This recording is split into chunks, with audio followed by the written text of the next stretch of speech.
Welcome to Calling All Voices, brought to you by Dementia Action Alliance and the Global Council on Alzheimer's Disease.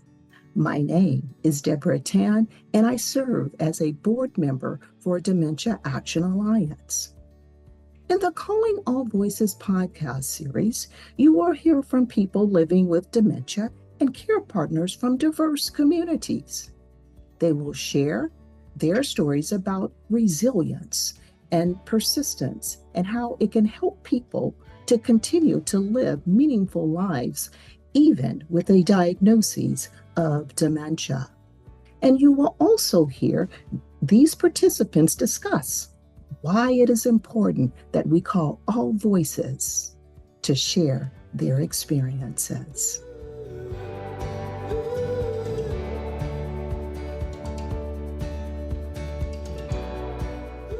Hi, my name is Paula Mueller, and I'm the founder of CareLink 360. In this series of podcasts, I'm participating as a volunteer because I wanted that the communities hear the voices of the Latino community. I was born in Chile, but I'm living in the US for a long time. But as you can see, my roots are very much close to my family in Chile, and I'm connected to all Latin America and all the Latino communities in the US. So welcome to this podcast, Calling All Voices, Perspective from the Latino Community. 2 years ago, I spoke with Karen Love at the Dementia Action Alliance conference because I was very excited of seeing the announcement for the podcast and publication for Perspective, Calling All Voices, Perspective from the Black and also Perspective from the LGBTQ plus community. And I thought we need to also hear the voices from the Latino community. And Karen very kindly accepted the proposal, and we got this project going, from which you will hear a few of the interviews that I did. I'm very happy to present you this project because it's very important that also among the Latino community, we speak about dementia. Many times we consider that this is something that we shouldn't speak about. There is a lot of stigma around the word dementia. And the people at the end, people experiencing the dementia, and also their family caregivers, their care partners, feel that they are very much alone, and this is something that is only happening to them, but it's not. So now you're going to hear my conversation with Carols Olivas. It's remarkable how dedicated Carlos is as a care partner for his father. And interestingly, Carlos is raising awareness about the disease and the role and the sacrifices and also the delights, the joy of family caregivers through social media. Welcome back, Carlos, and let's start. So the idea is to we talk again and you share your story for the podcast. So Carlos, let's start knowing about you, your experience, your likes, your hobbies, and how did you become a caregiver for your father? But tell us about you, what you were doing before caregiving, and how are you adapting to caregiving, and for how long? Yeah. You're asking a lot. The my journey before becoming a caregiver was living down in Southern California, raising my daughter, and having a career in live entertainment and production support, traveling the country, doing concert tours, one-off events, conferences and weddings and all kinds of fun things. And my hobbies are still is creating, writing poetry, riding a bicycle, and inline skating, being Yeah. outdoors. That's And that's then, that's wonderful. I'm not sure that did I answer the question. Yeah, you did. And so when did you started becoming the caregiver for your father who is living with Alzheimer's? 2015, I received a phone call from my dad's dentist, and they had concerns about my dad's overall health because of the observations that they were seeing. Uh, they felt that they needed to contact emergency contact of my dad's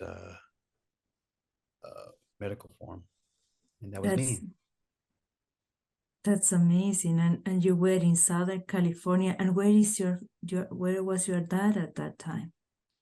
He was living in Sacramento, California, so I moved from Ventura County back home to the childhood house that I grew up in to begin caring for dad. Yeah.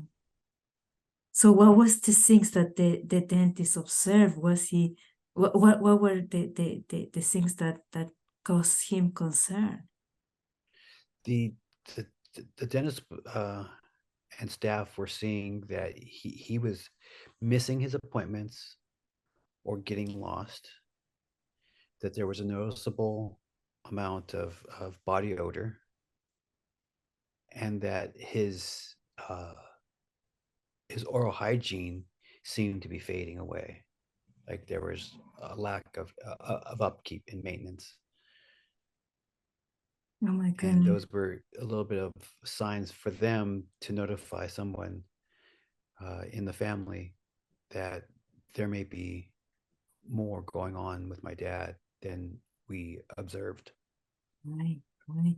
And was your father living by himself alone, or your mom has passed away in the meantime, or how was the situation of your dad? My dad was living at home by himself. My mom had passed away in 2008. He had a relationship after that with another woman who also passed away from cancer. And then, he established another relationship, and he was living the life of a bachelor, an elder bachelor that really didn't need too much upkeep. He was retired. He didn't have, a set routine and place to go, those responsibilities and Mhm. obligations.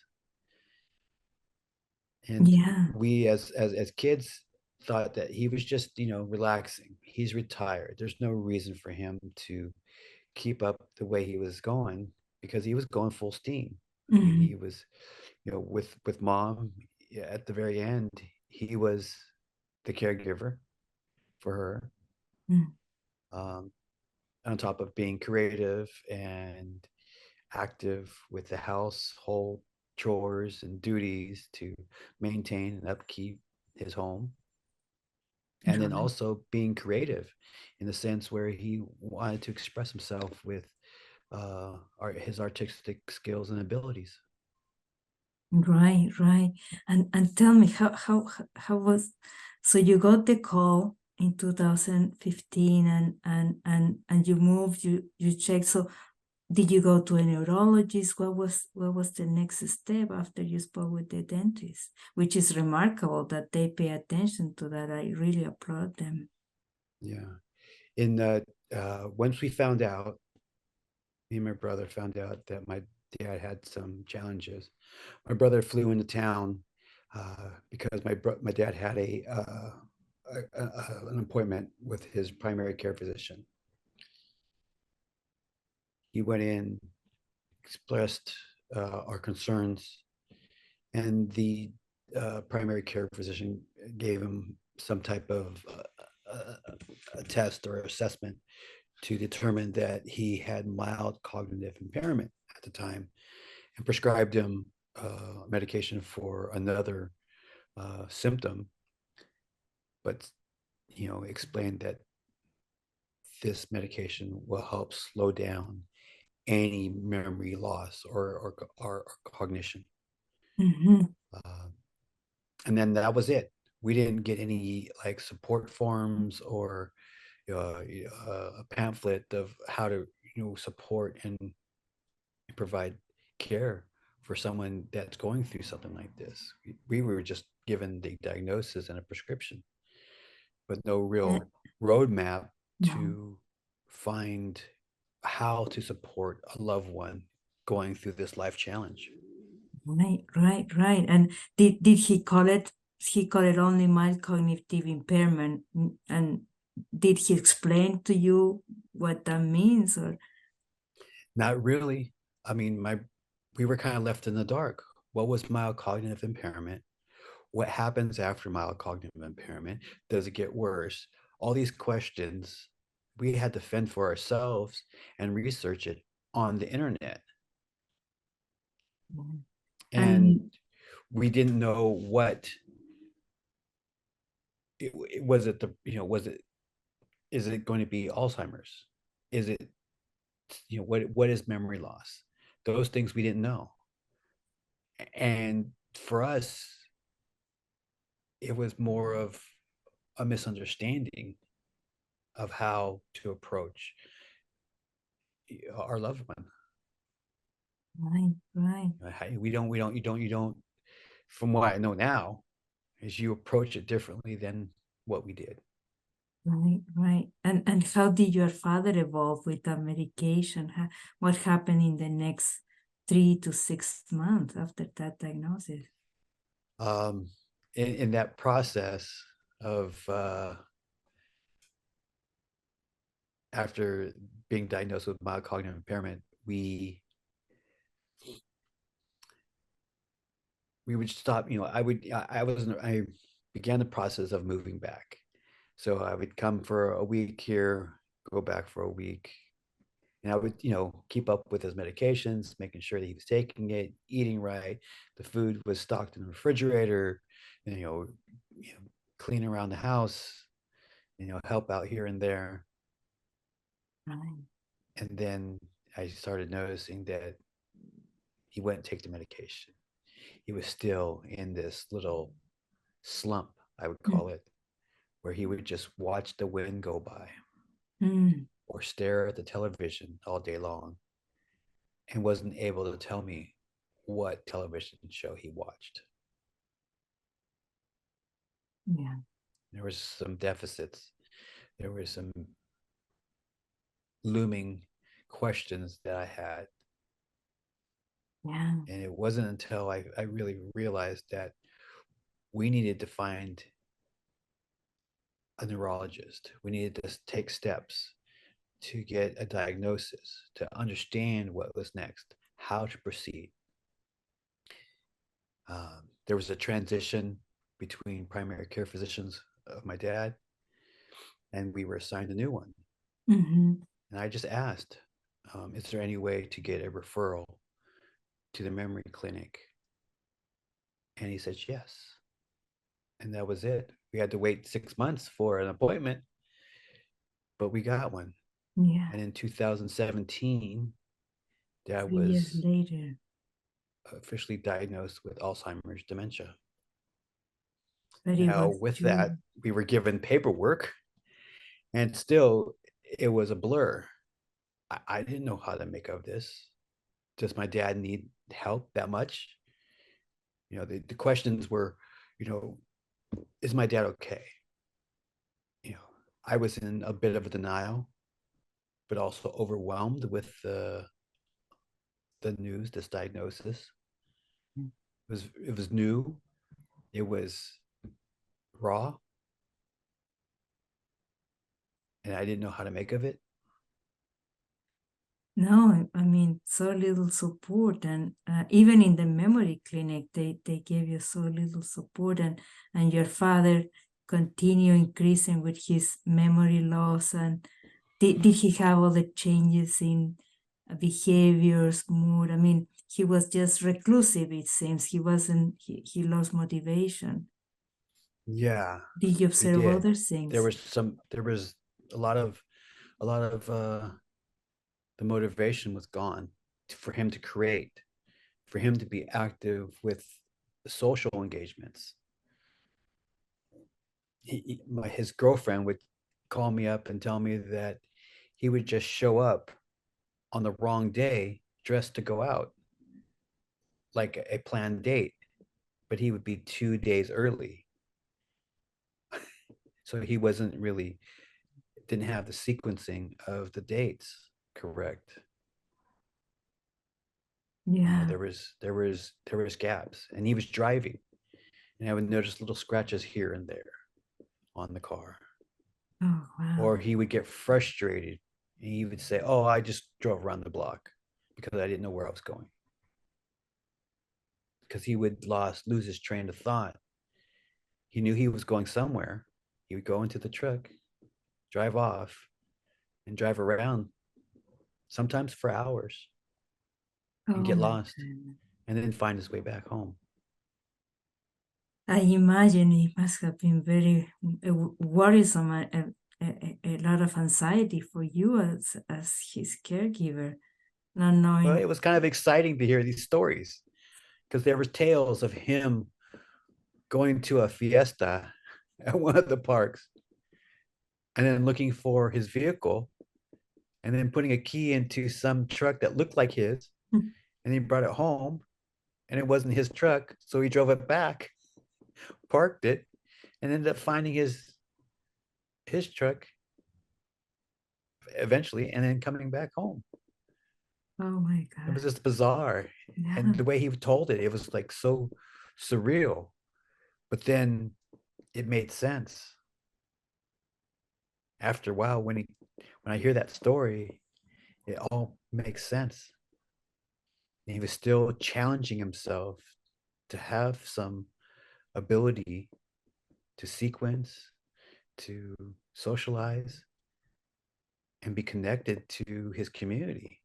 Right. Right. I mean, it's remarkable. It's Yeah. remarkable.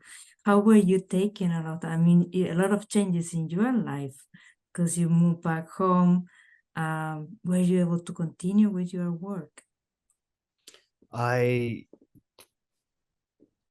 I did some freelance work, and then I did some side hustles like, the ride share stuff, delivery stuff, so, things that were non-intrusive of my time, so I could spend with my dad.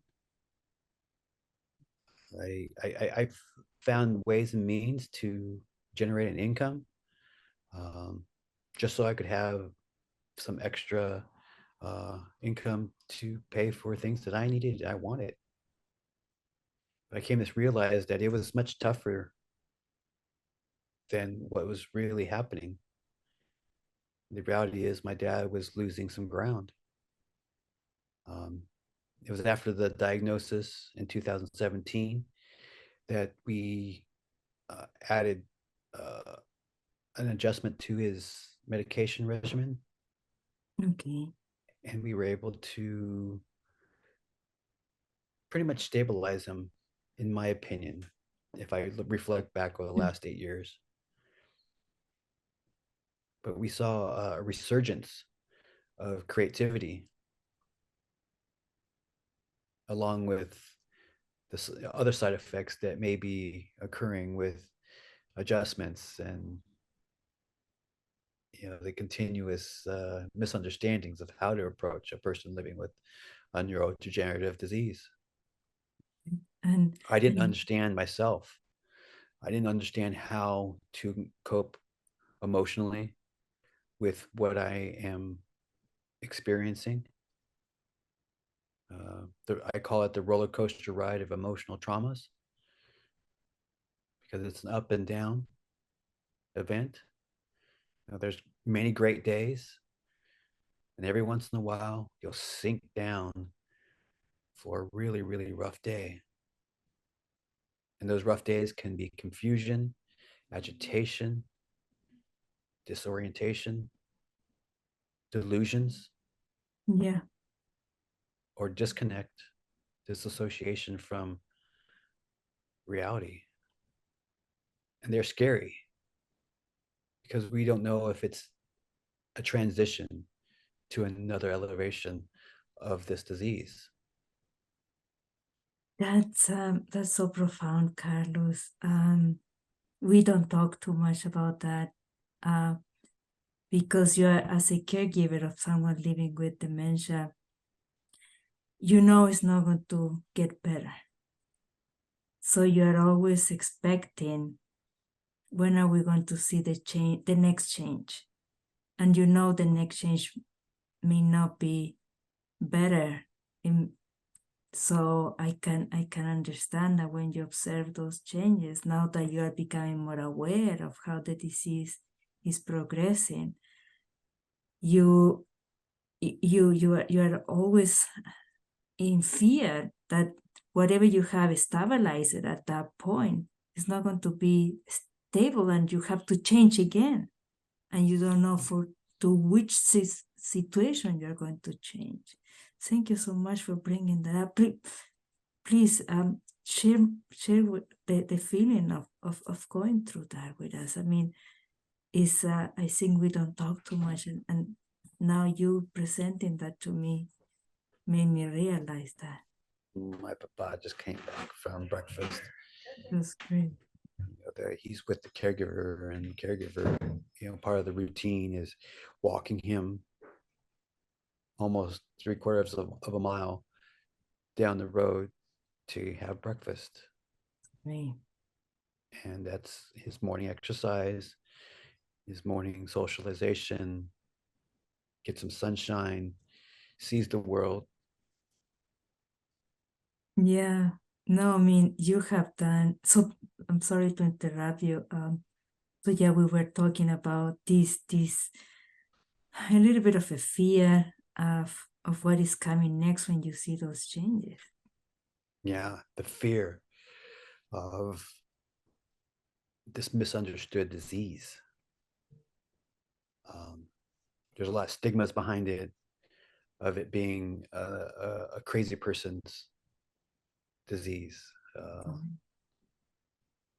Just the other day, someone in one of my groups said that they were diagnosed, their loved one was diagnosed with schizophrenia here in the United States. Mm-hmm. And then they go down to Mexico and they're diagnosed properly with dementia. Oh gosh. And I reflect back to my interactions with the doctor and not knowing how to proceed, how to communicate, how I had the authority to do it, but how maybe something got lost in translation between us and the doctor, or maybe the doctor wasn't educated enough or competent enough to move forward and talk to the family about the next steps. Yeah, and you In see, 8 years, a lot of development has occurred. And how I feel about it is that I went through a lot. I was hurt emotionally by things that I didn't understand. It was one night where I was feeling in despair because I didn't understand how to proceed, how to communicate, how to participate in my dad's life. I ended up calling for help. Ended up calling the Alzheimer's Association. They have a helpline that's 24/7. It's free. I was able to communicate with somebody. My intention was to find out about a workshop, but it developed into more of a deeper understanding that they were there to support caregivers just like me. I was down. I was out. It was a very deep, dark part of my life. my goodness. Yeah, I can imagine. I mean, and you going through all these changes of moving, leaving your job where you were doing a complete change. I mean, 360. I mean, actually 180 degrees change. And your daughter, you brought your daughter with you as well. Is that correct? Yeah. So it was a change yeah, for her as well. Yeah. Initially, she stayed in Ventura, and I moved back. It wasn't until a few years later that she came and began staying with us and being a part of the environment, supporting our dad. I mean, the dementia is a disease that affects the whole family. There's no Yeah. doubt about it. And tell me a little bit about, as Latino, how do you think that you are experiencing this differently? I mean, you are a male caregiver, which is usually not the majority. How are you experiencing that? A little bit of mixing being a male caregiver with being also Latino, and in your community. Our caregiver was our mom. Yeah. But we've always had a multi-generational family home. My earliest memories of was caring for my nana before she passed away 4 years after I was born, right before my brother was born. Oh, okay. And then I've, we've housed other people, we've supported other people through their lives, through their injuries and adaptions. We've provided. That's all I know. It's family. Right. Taking care of each other. That's what we do. That's what we do for sure. It's hard because when I first came home, I attached a stigma to being a caregiver, being a male caregiver. You didn't identify yourself. I didn't identify that. I was just supervising my dad's health. I'm a supervisor. Yeah. One of those guys that stand on the freeway that watches all the other workers work. But reality is, like, I had to put in work. I had to do the medications. I had to do the shopping. I had to do the driving. I had to do the setting of doctor's appointments. The amount of responsibilities and obligations and duties to serve my dad became a lifestyle. I mean, it took me, I'm still adapting. I'm still learning. Is it harder? Yes. Would it have been harder if I didn't learn it? Yes. I choose this hard, difficult path because it's about love. I'm putting the machismo away. Yeah. Me and my dad both have it. He's old school. Yeah. And yeah, but I have to live with it. I have to go with the flow. This river flows one way right now, and I have to be surrounded by others that are with me along that river. My rope team, the people with the nets, yeah, the swimmers, the boaters, we're all in this together. And that's where I draw support from. I draw so support from important. people that are strangers that I've never ever met before. But we have this rooted foundation in dementia. Yeah, it's a common experience that may build bonds, and I mean, it's the brotherhood, right? Because you're going through the same things. Absolutely. It's not a brotherhood. It's more like a human connection. Yeah. We are. It's not gender. It's about the love. It's about family. there's a word, I think it's called ohana in Hawaiian, just about being there together. Mm-hmm. And many cultures and that have the same thing. There's multi-generational families Mm-hmm. that are just the normal. It's common. That is true, and that's from where you get the strength, right? And it doesn't mean necessarily family, genetic family, but just family from coming together through the same experience. So I know I met your dad. He's remarkable with his art, and when you were talking that at the beginning he was so in disarray and lost motivation, and now I spoke with him and I see his art, and he's a completely different person. I mean, through your care, through trying to figure out how. I mean, he has been stable for some time. Would you say so? Yes, I would say so. Yes, on paper, on evaluation assessment from a neurologist, there is some decline, but it's not significant. What I've learned is I'm able to adapt, improvise, and overcome situations that can be overwhelming. And I'm able to encourage my dad to have quality of life while preserving his dignity.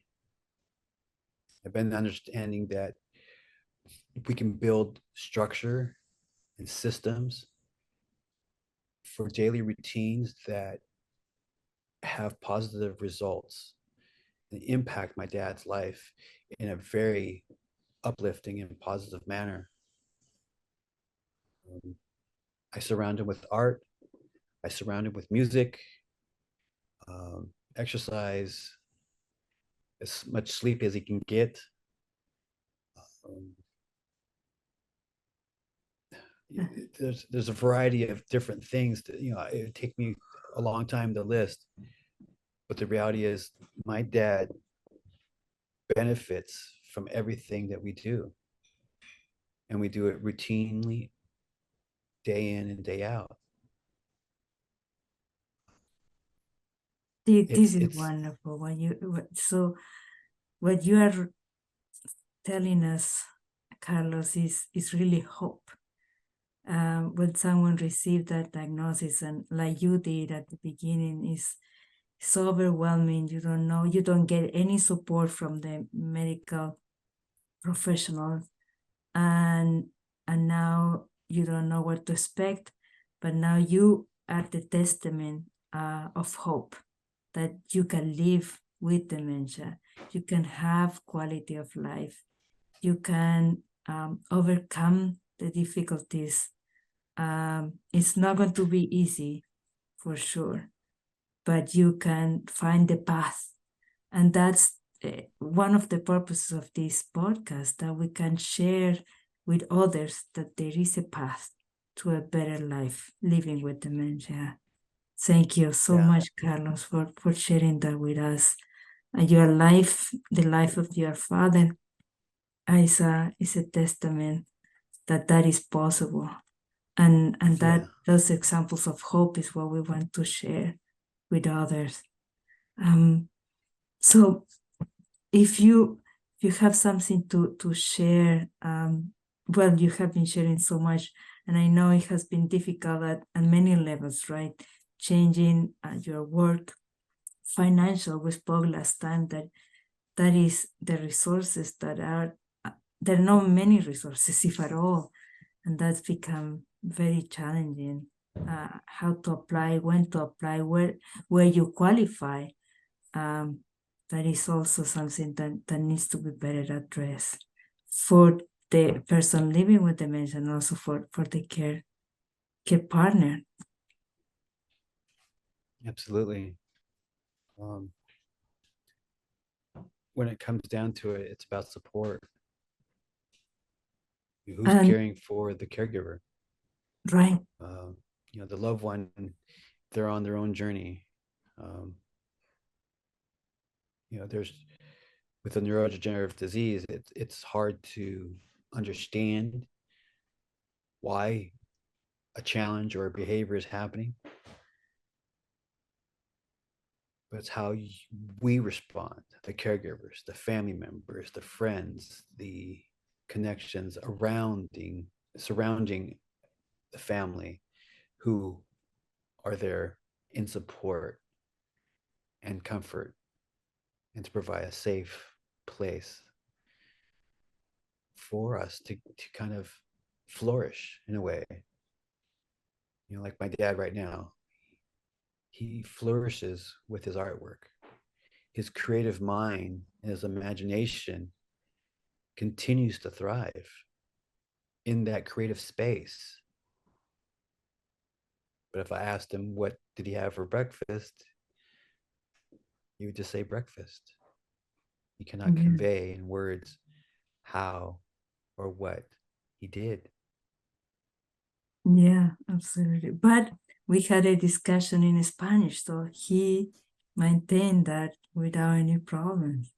And that was amazing to hear him continuously have the ability to communicate in a bilingual sense. Yeah. And he didn't like misstep. It No. was all relative to a core memory recall. And that's amazing to me. I see little bright shining moments from my dad, and I harness them as much as I can, highlight them, and try to remove all that negativity that I see. And I Yeah. focus in on the good, what he's capable of, his abilities, his skills, and I encourage him to utilize those abilities. Those are valid, solid systems of routine. And it's a muscle memory. It's a expression. It's a feeling. It's a sense of awareness, sense of self that my dad can have and still be that father figure that is leading his family. That's And I get amazing. that I get the privilege to be by his side and handle what needs to be handled, but yet also providing this this dignified life. Yes. I mean, I'm smiling because it's just so beautiful what you said, and because I know it's what you do and how your father is living, and you are honoring him in his life, with all the care that you are doing for him. And I think you see the results of your efforts in that way. I mean, it's rewarding for you and your family to see him shine in that way. And you again, I said you're finding the path, and um, this is just so beautiful and so hopeful for everyone that will be listening to this podcast. And so just to finish a little bit, and you have shared so much with us about the support, and I think you speak about support, and probably you have been shaping your relationship in the last 8 years that you have been the care partner for your father, differently than before, probably. You sort of, it doesn't mean being selective, but by nature, uh, the people that are around you are the ones that understand you, and you don't have to explain what is going on with your dad. They understand it without you explaining it. Yeah, I think it's that important. makes a world of a difference for me when I tell them dad has, Alzheimer's dementia. And some people just immediately understand the severity of our situation. And then I get complimented that I'm here taking care of their friend. And that's hard to kind of understand, accept those compliments when I'm in this deep, deep emotional state. Those are it's hard. That's all I have to say. It's hard. But then there's a sense of comfort, the embraces, the hugs that I receive from people that know my dad, that love him, that cherish him. I feel like I'm being lifted up. Yeah, you deserve that. Absolutely. Absolutely. And I know there are just so many emotions from many aspects. I mean, as we get older, our own changes, right? But you have been immersed into this accelerated change, if you wish, and you're just racing to this difficult and sharing. I mean, you do so much support group as a support group facilitator. You participate in several support groups and as advocate for people living with dementia. Do you feel that by doing that, not only helping others not to travel through the journey a little bit easier than what you did, but do you feel also rewarded by learning from them and that they are learning from you? Yeah, I do. I get a gratification because I'm giving back. And I always say that my dad is teaching me how to care for him. I feel that that's an approach to be positive and forward thinking of the advancement and improvement that you can build a relationship with a person living with dementia. And actually, you're building a relationship with two kind of entities. You're building the person with your loved one. In my instance, it's my dad. And then I'm also building a relationship with the dementia. Mm-hmm. Um, Yeah. I've learned so much in the last 8 years versus the first 48 Mm. of knowing my dad. Yeah. Yeah. It's been eye-opening. I listen more. I don't take for granted those stories that my dad will tell Mm-hmm. because they are fleeting and they'll disappear. And they get lost.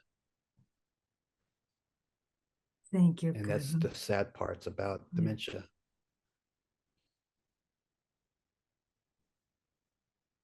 Well, they live in you, right? Because you will remember them. They live Yeah. in you and in your daughter and in the with the people that you have shared those stories. So he may forget, but they still live, and he will never forget how you or what the experiences, the positive experiences that he lived through those experiences, right? So Right. that's the reward, that those feelings are always there, are always there. Yeah. And Carlos, and the feeling thing doesn't go away. And it's a learning skill just to identify it.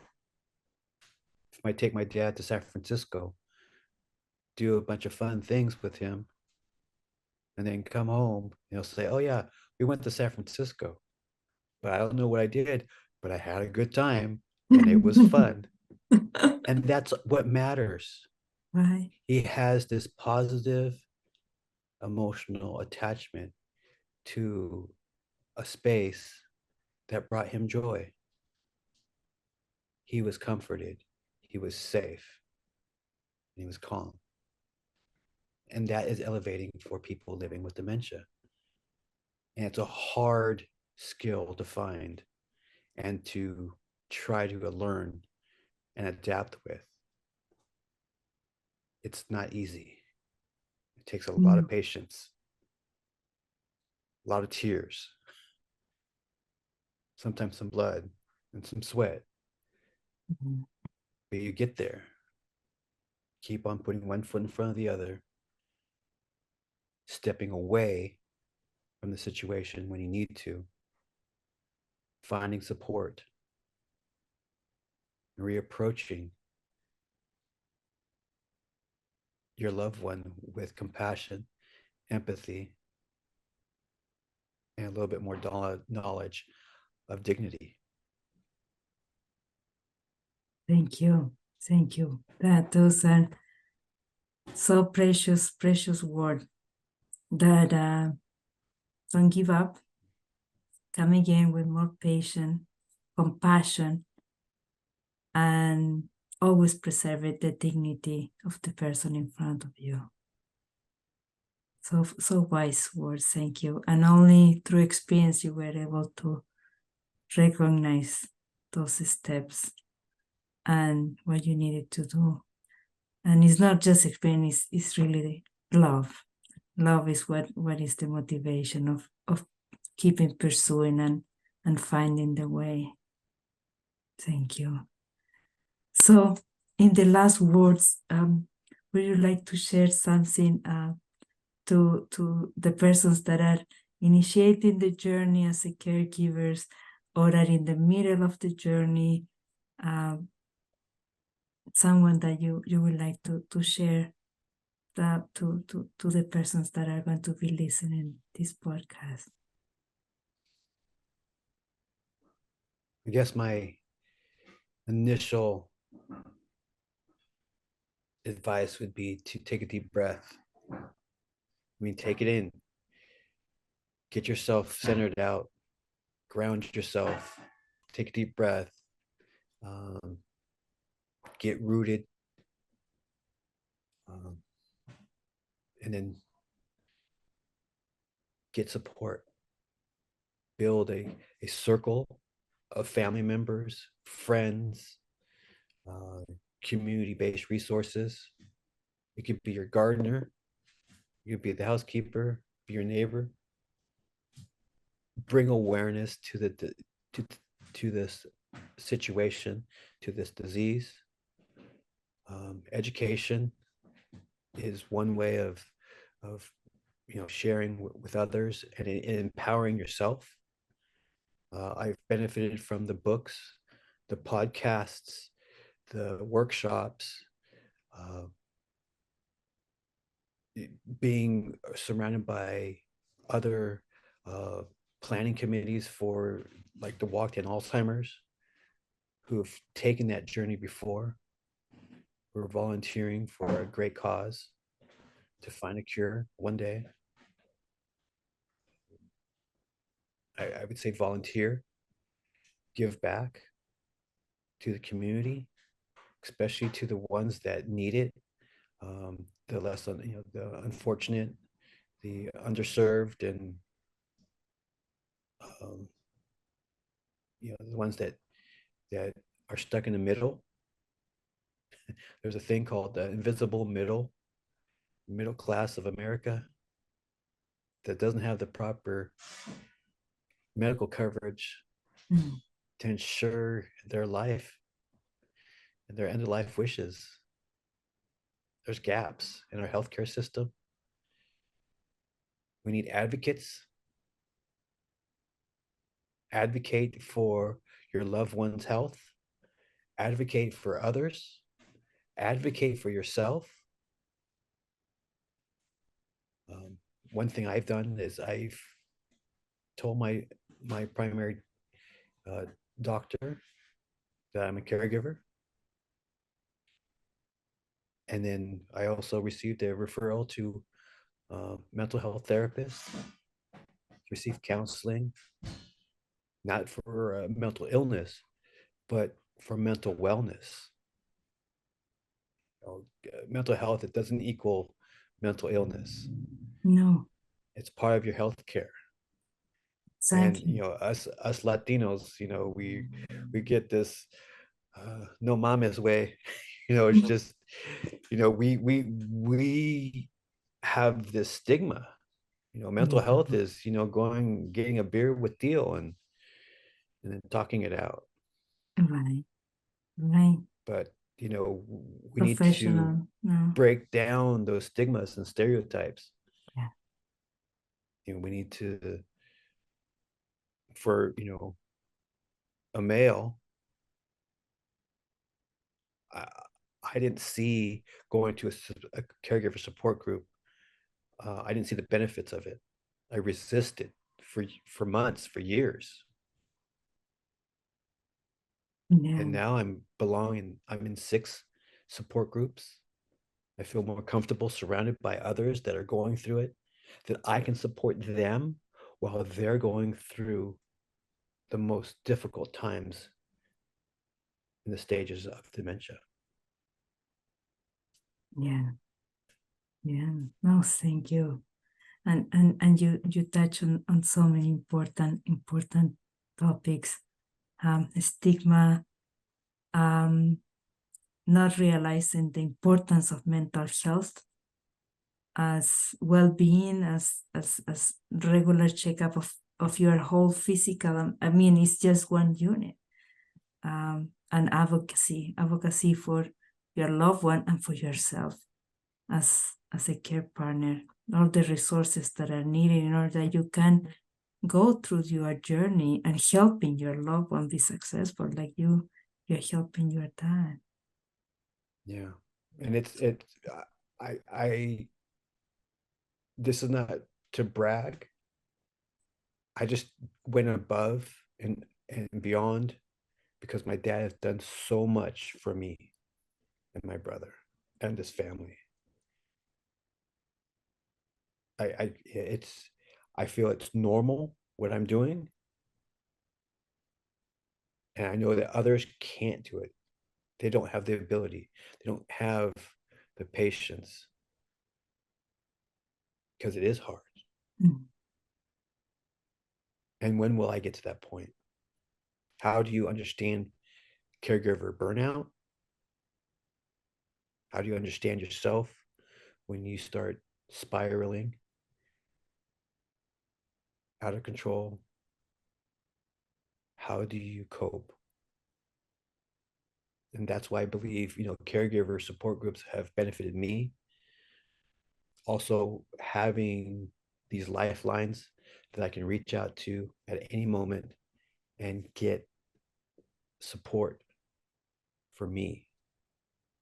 And that's really, really important because a caregiver, if something happens to the caregiver, what's going to happen to the person, the loved one that you're caring for? And like recently, that happened to me.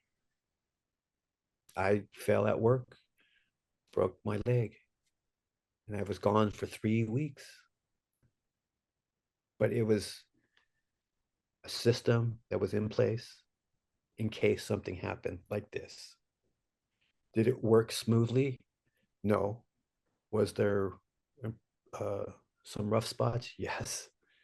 Is there room for improvement? Of course. Can I make this happen again? Knock on some wood. I don't want it to happen, but the reality is, how can this work? How can this be not perfected, but just a part of the routine?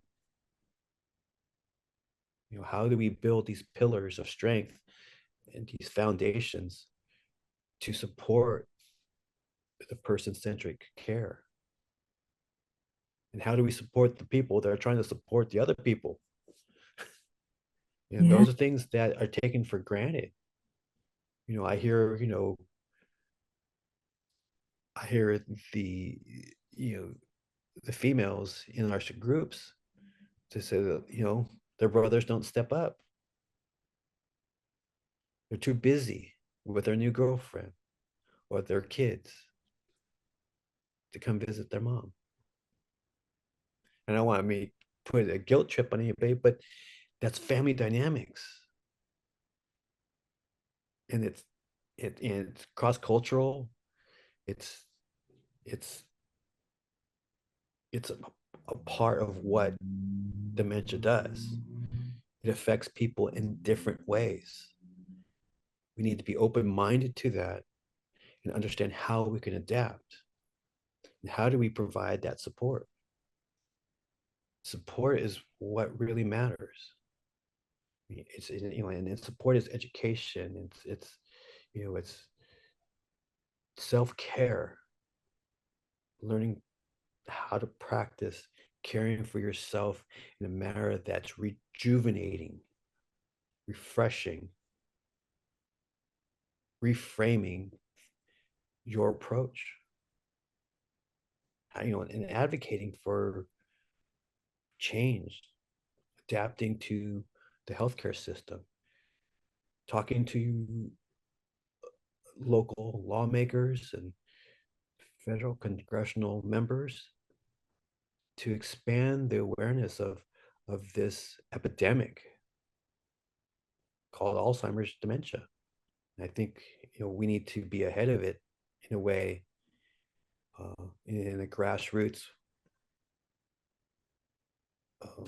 campaign to bring awareness to this disease,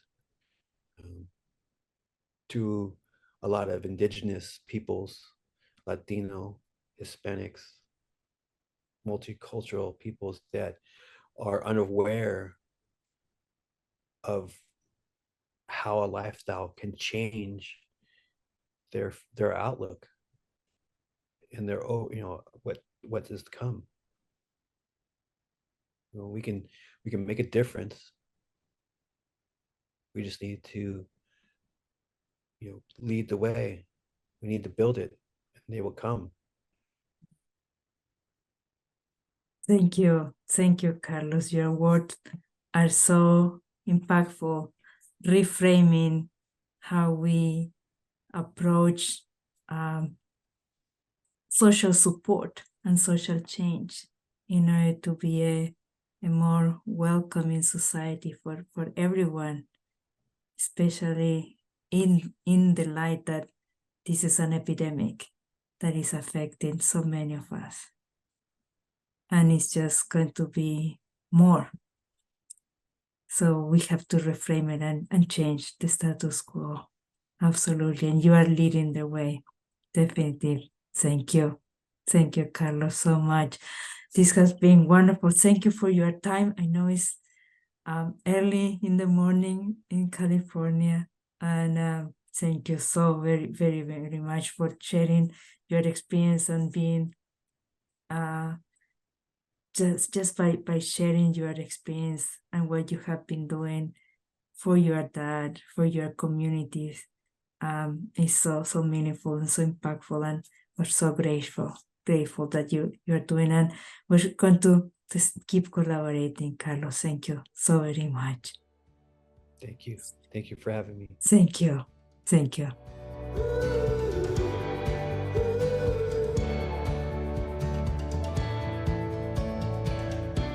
We hope that you enjoyed this episode of Calling All Voices. If you're interested in learning more, please visit Dementia Action Alliance and/or the Global Council on Alzheimer's Disease websites for resources and information on Calling All Voices. The creation of this podcast was sponsored by Otsuka Pharmaceutical Development and Commercialization Incorporated. This podcast is not, however, intended to provide medical advice. The views, thoughts, and opinions represented herein solely belong to the individuals sharing their experiences and do not represent the views, thoughts, and opinions of Otsuka Pharmaceutical Development and Commercialization Incorporated or its affiliates. If you have specific questions, medical questions that is, by all means, contact your healthcare provider. If you enjoyed what you heard today, please make sure to subscribe to this series and share a review and let others know what you heard and or experienced on today. I'm Dr. Tan, and bye for now.